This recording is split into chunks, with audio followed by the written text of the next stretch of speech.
as someone that works in almost, you JV in upside and growth with most of the businesses that you work for, you don't normally take a fee, you take profit of percentage of profit.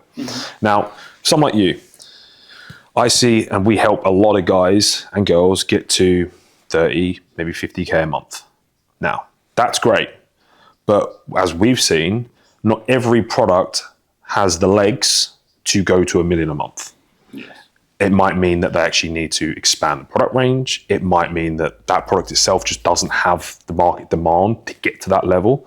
How do you, as someone that gets involved with these brands, decide, because this is what you said, you get involved in advanced e-com brands. Mm-hmm. How do you specify whether or not this product specifically has the legs? And if it doesn't, what can we do? And when do you make the decision maybe to go into another product that might?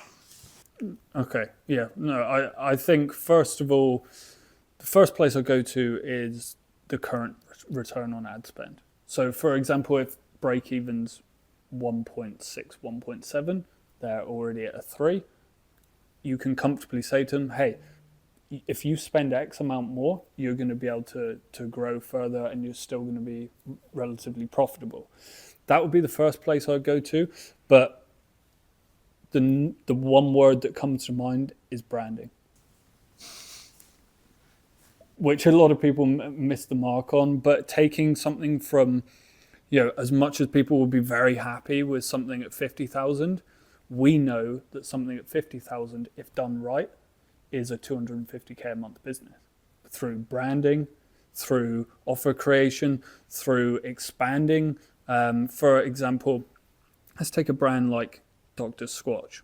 Maybe you have a brand that sells soaps. There is so many products you can expand to and private label, brand, so that now, without even doing any offer creation stuff, people are just picking up other things on the website. Now your average order value has gone up, so your return on ad spend's gone up as well. And you're thinking, okay, well, just by adding a few more products to the website, we can now afford to spend more money on ads as well. So you scale again that way. So I think one product stores, if you can build products around them, then great. But the first thing you want to do is brand it. You want to make sure that you are using those funds from that 30, 50K a month to buy some stock, get it private labeled, and then start branding it, go from there. But I would say if the brand is something that you can build around, then that's super important. But current return on ad spend at first, and just expanding into other products.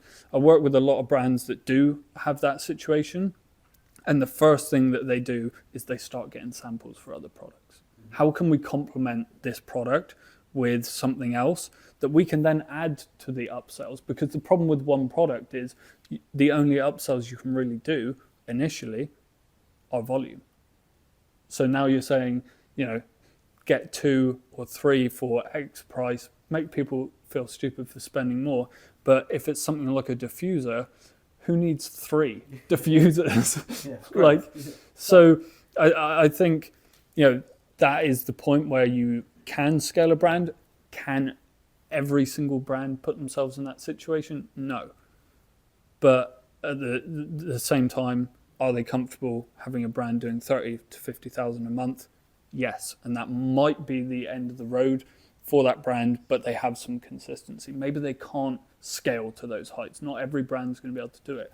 But expanding your product selection so that you can upsell, offer more products. And you don't need to even manually do this and create a system that upsells and downsells. If you just have more products on the website that align with the product that you currently have, you've then gone from a small drop shipping store to something that's now branded. People have there's other products on there. And not only that, the customers will trust you because now you actually look like a retailer. Correct. Not somebody that's just selling one product, whether it be private labeled.